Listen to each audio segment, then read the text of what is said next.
Hello friends, welcome to पाठशाला point. स्वागत है आपका पाठशाला पॉइंट में। तो हम लोग डिस्कस कर रहे थे बीपीएससी के प्रीवियस ईयर में जो भी क्वेश्चन आए थे उसको डिस्कस कर रहे थे, और उसमें सबसे पहले हम लोग सब डिस्कस जो कर रहे थे वो फिजिक्स के क्वेश्चन को डिस्कस कर रहे थे। तो उसी सीरीज को आगे बढ़ाते हुए आज हम लोग डिस्कस करेंगे 64th बीपीएससी में जो भी फिजिक्स के क्वेश्चन आए थे उनको आज हम लोग डिस्कस करेंगे। तो आइए बिना किसी देरी का स्टार्ट करते हैं, जिसमें हमारा पहला क्वेश्चन जो है तो वह है एंगस्ट्रॉम इकाई है। ए तरंगदैर्घ्य, बी ऊर्जा, सी आवृत्ति और डी वेव। मतलब तरंगदैर्घ्य को बोलते हैं इंग्लिश में वेवलेंथ। यहाँ पे हमें पूछा है वेवलेंथ का यूनिट एंगस्ट्रॉम किसकी इकाई है, मतलब एंगस्ट्रॉम जो है वो किसकी यूनिट है। तो तरंगदैर्घ्य की बात करें तो तरंगदैर्घ्य होता क्या है, वेवलेंथ होता क्या है। तो वेवलेंथ होता है कि जब कोई वेव हमारा ट्रेवल करता है, जब कोई वेव ट्रेवल करता है तो दो क्रेस्ट या फिर दो गर्त के बीच की दूरी को हम क्या कहते हैं, वेवलेंथ कहते हैं। ठीक है, तो ये हमारा क्या कहलाएगा, ये हमारा वेवलेंथ कहलाएगा। ठीक है, दो स्ट्रिंग जिसको इंग्लिश में हम लोग क्रेस्ट बोलते हैं या फिर दो गर्त के बीच की दूरी को हम लोग क्या कहते हैं, वेवलेंथ कहते हैं। हम लोग पहले ही पढ़ चुके हैं कि तरंग जो होता है वो दो तरह के होते हैं, एक यांत्रिक और दूसरा अयांत्रिक।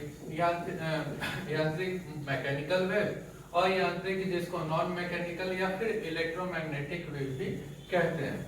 यांत्रिक तरंग को भी हम लोग फर्दर डिवाइड किए थे टू टाइप्स में, जिसमें से एक होता है ट्रांसवर्स वेव और दूसरा जो होता है लॉन्गिट्यूडनल वेव। ट्रांसवर्स वेव को हम लोग क्या कहते हैं हिंदी में, अनुप्रस्थ तरंग, जिसमें जो हमारा पार्टिकल जो है वो वाइब्रेट करता है वेव के ट्रैवल के डायरेक्शन के परपेंडिकुलर।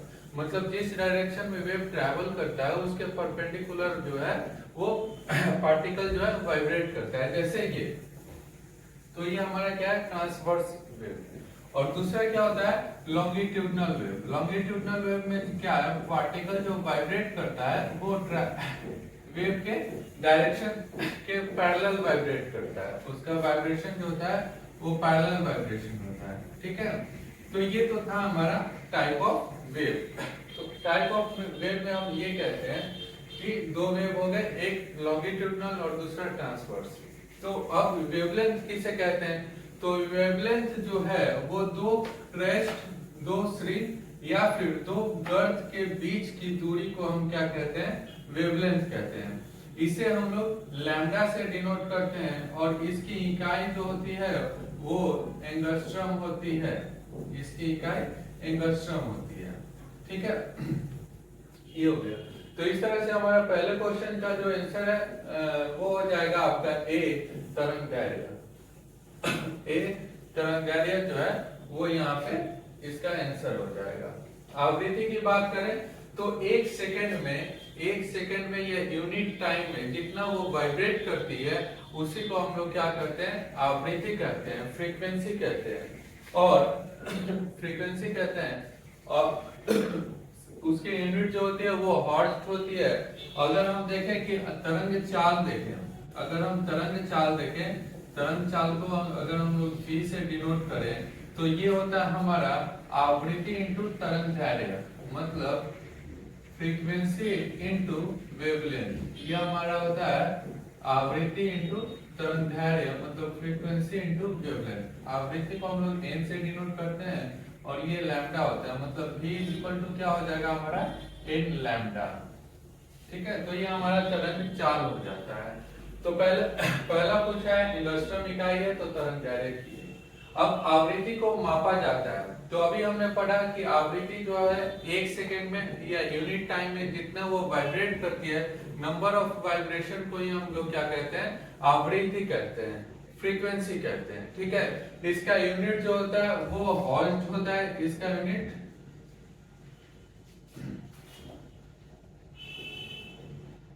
यूनिट जो होता है वो हर्ट्ज होता है। ठीक है, तो इसका यहाँ से हमारा सेकंड क्वेश्चन भी हो गया कि आवृत्ति को मापा जाता है किस में मापा जाता है, तो ये मापा जाता है हर्ट्ज में। तो इसका भी आंसर जो है वो हमारा हो जाएगा ए। अब आते हैं थर्ड क्वेश्चन पे। इसमें पूछा है कि सही कथन चुनिए। क्या है? ए ऑप्शन क्या है? लाल प्रकाश का तरंगदैर्घ्य बैंगनी प्रकाश से कम होता है। ऑप्शन बी लाल प्रकाश का तरंगदैर्घ्य बैंगनी प्रकाश से ज्यादा होता है। ऑप्शन सी बैंगनी प्रकाश का तरंगदैर्घ्य हरे प्रकाश से ज्यादा होता है। और ऑप्शन डी बैंगनी प्रकाश का तरंगदैर्घ्य पीले प्रकाश से ज्यादा होता है। हमें बताना है कि इनमें से सही कथन कौन सा है। तो अगर इस क्वेश्चन की बात करें, हमें क्या पूछा है कि इनमें से सही कथन कौन सा है। तो इस क्वेश्चन की बात करें तो अभी हमने पढ़ा वेवलेंथ के बारे में, मतलब तरंगदैर्घ्य के बारे में अभी हमने पढ़ा, ठीक है। तो अगर वेवलेंथ की बात करें, अगर तरंगदैर्घ्य की बात करें तो ये हमारा मैक्सिमम जो होता है वो किसका होता है? मैक्सिमम ये हमारा होता है लाल रंग का। वेवलेंथ जो होता है वो मैक्सिमम होता है। और मिनिमम जो होता है वो आपका बैगनी रंग का मिनिमम होता है। बैगनी रंग का मिनिमम होता है वेवलेंथ, ठीक है। अगर अब ये बात करें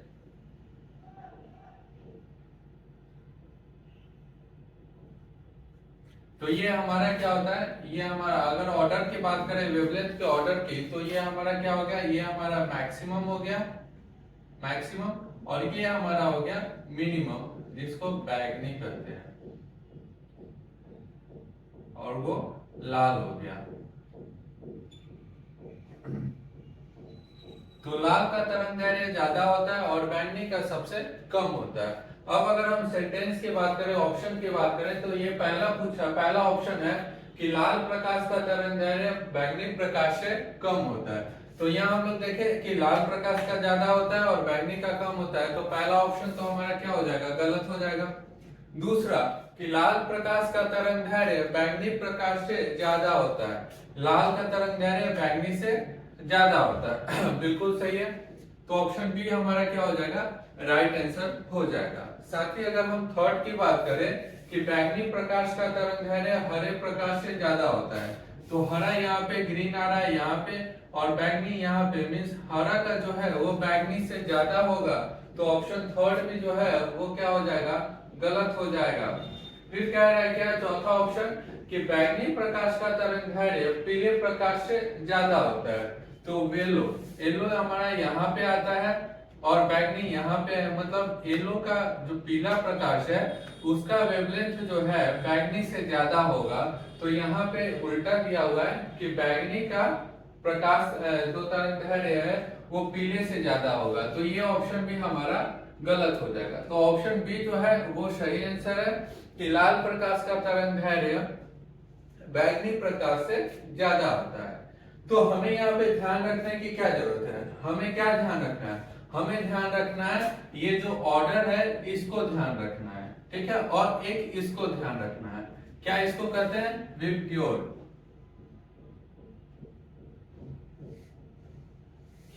जो 7 रंग होते हैं, श्वेत प्रकाश जब किसी वर्ण विक्षेपण से ये होता है तो डिस्पर्स हो जाता है और 7 रंग में वो डिवाइड हो जाता है, बढ़ जाता है, उसी का ये ऑर्डर है।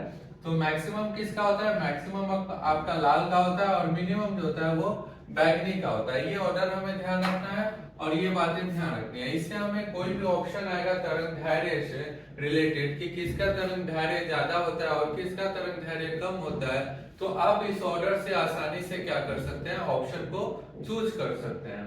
तो हमें ये ऑर्डर ध्यान रखना है, मैक्सिमम आपका तरंगदैर्घ्य का, मैक्सिमम आपका लाल का होता है और मिनिमम जो होता है वो बैगनी का होता है ठीक है।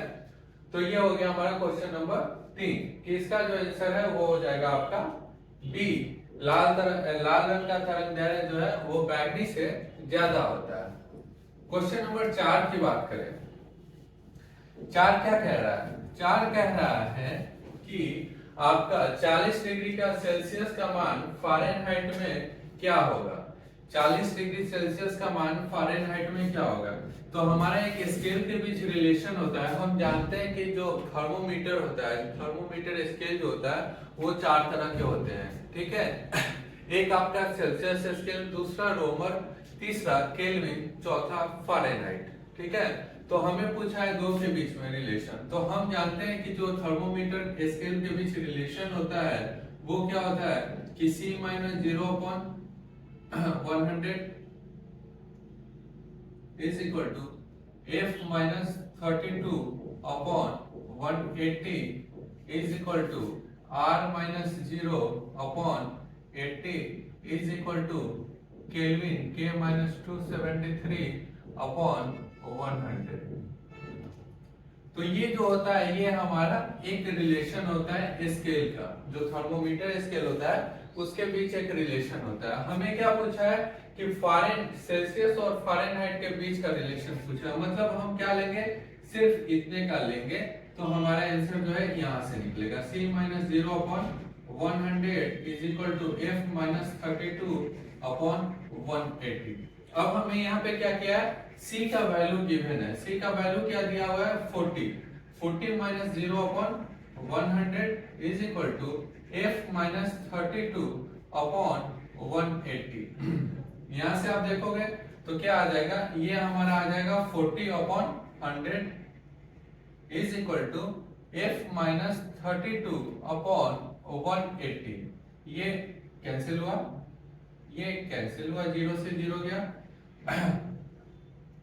18 इधर आएगा तो ये हो जाएगा आपका 72 और इज इक्वल टू ये 32 इधर आ जाएगा तो प्लस हो जाएगा, plus 32 is equal to F। तो फ़ारेनहाइट में हमारा कितना आ जाएगा 104, हमारा फ़ारेनहाइट में इसका आ जाएगा। तो इसका क्या हो जाएगा, कितना आंसर हो जाएगा 104 डिग्री फ़ारेनहाइट, 104 डिग्री फ़ारेनहाइट, ठीक है। तो ये फ़ारेनहाइट में हो जाएगा 104। अगला पूछा है विद्युत शक्ति की इकाई क्या है। विद्युत शक्ति की इकाई क्या है?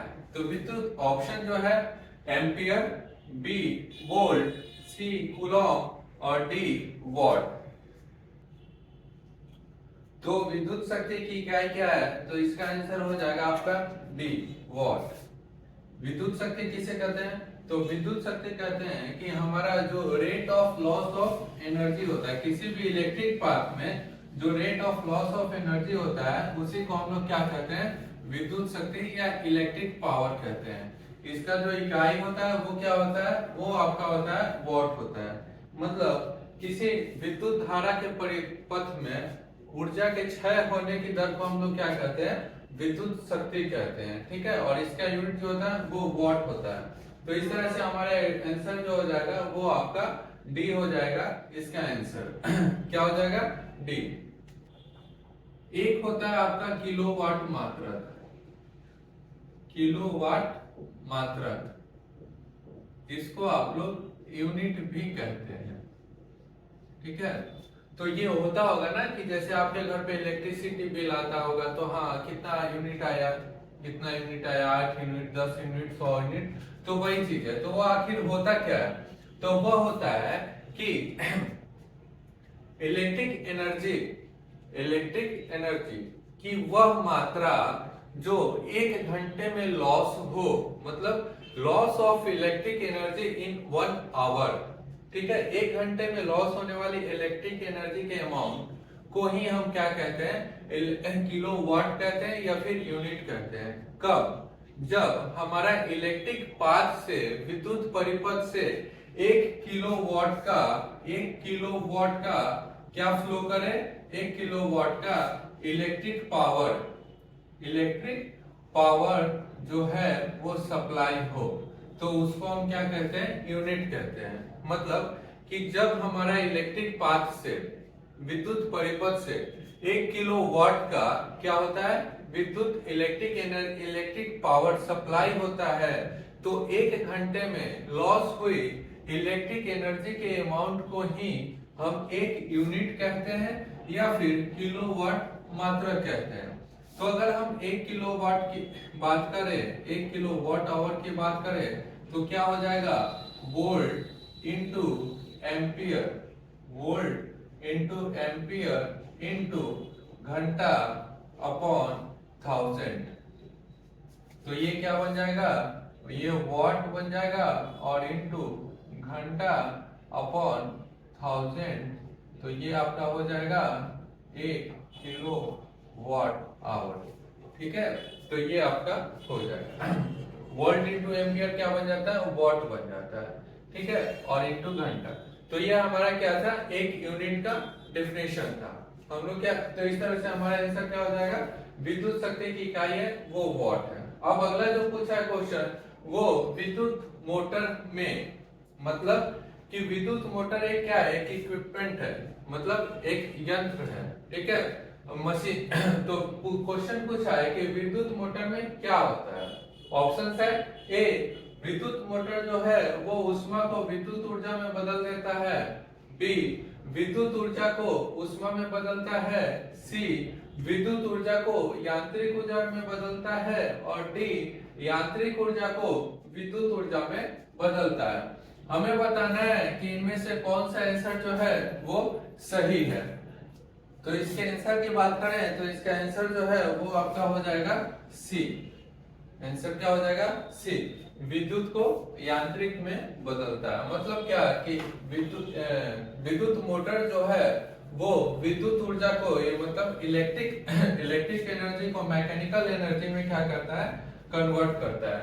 इसी तरह अगर हम कुछ यंत्र की बात करें तो जैसे डायनेमो, डायनेमो क्या करता है, ये आपका डायनेमो जो है ये क्या करता है, ये आपका यांत्रिक एनर्जी को, मतलब मैकेनिकल एनर्जी को आपका किस में कन्वर्ट करता है,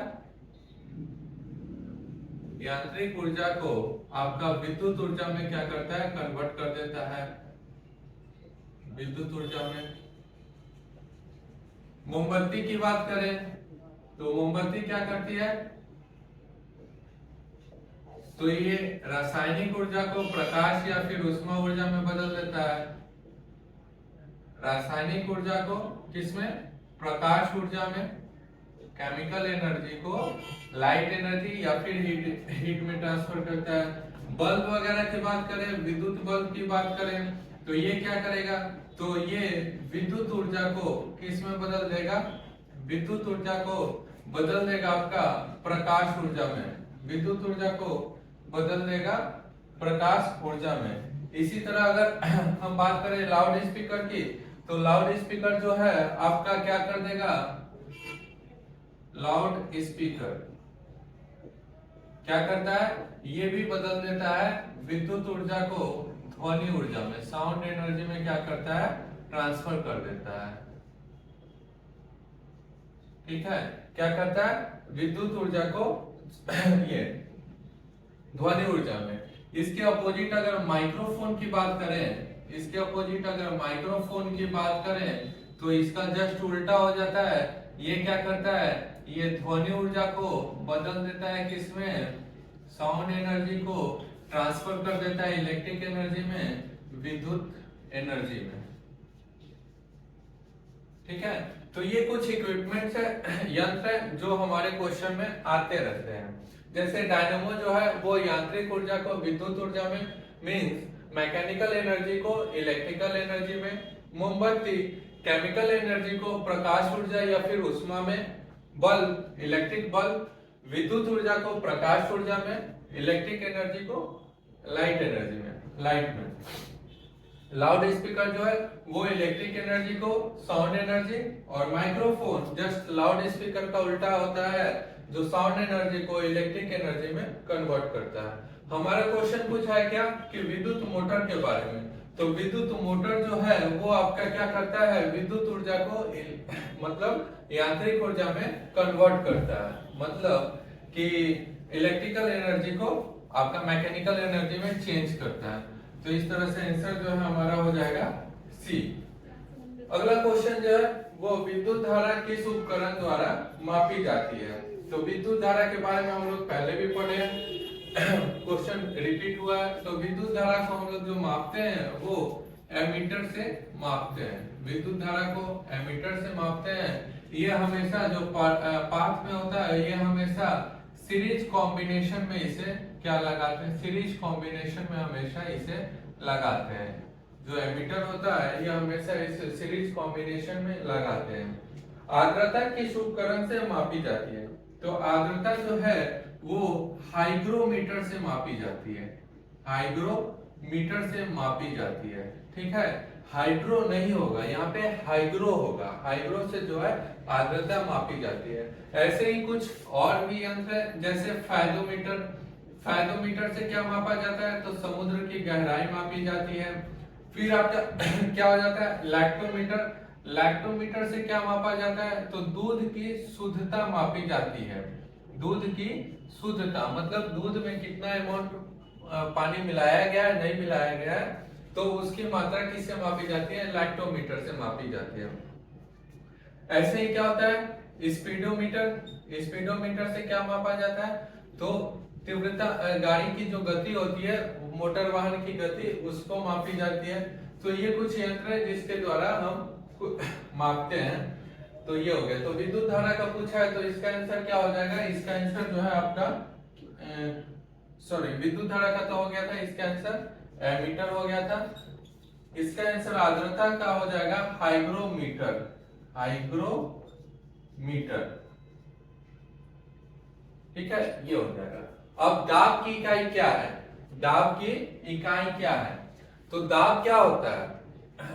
दाब हमारा क्या होता है? तो दाब होता है प्रेशर, फोर्स अपॉन एरिया। और फोर्स का यूनिट क्या होता है? न्यूटन। और एरिया का यूनिट क्या होता है? Metre square. तो इस तरह से क्या आ गया? न्यूटन पर मीटर स्क्वायर। ऑप्शन में देखेंगे तो ऑप्शन ए जो है हमारा क्या हो जाएगा? आंसर हो जाएगा कि दाब जो है, दाब की यूनिट वो न्यूटन मीटर स्क्वायर है। ठीक है। आइंस्टाइन पर नोबेल प्राइज किस कार्य पर मिला था? तो आइंस्टाइन को नोबेल प्राइज किस कार्य के लिए मिला गया था? तो इसका जो ऑप्शन है वो प्रकाश विद्युत प्रभाव के लिए इनको नोबेल प्राइज मिला था। अगला क्वेश्चन है जो हमारा आज का लास्ट क्वेश्चन है, और 64th बीपीएससी में फिजिक्स के इतने ही क्वेश्चन आए थे। तो लास्ट क्वेश्चन जो है हमारा, ग्रीन हाउस गैसों में मुख्य घटक होती है, कौन सी होती है? तो इसका आंसर हो जाएगा आपका ए, कार्बन डाइऑक्साइड जो है वो मुख्य घटक होती है ग्रीन हाउस गैसों में। क्या करती है कि ये हमारे वातावरण का तापमान जो है वो बढ़ा देती है, तापमान बढ़ा देती है, जिससे ग्लोबल वार्मिंग होता है। तो ये था 64th बीपीएससी में आए हुए जितने भी फिजिक्स के क्वेश्चन थे उनका एक्सप्लेनेशन। मिलेंगे अगले वीडियो में एक अलग क्वेश्चन पेपर के डिस्कशन के साथ। तब तक के लिए पढ़ते रहिए और खुश रहिए। अगर वीडियो पसंद आ रहा हो तो लाइक, शेयर और सब्सक्राइब जरूर करें। साथ ही बेल आइकन को दबा दें, जिससे हमारे वीडियो की नोटिफिकेशन आपको मिलती रहे और आपकी तैयारी में मददगार साबित होती रहे। Thank you.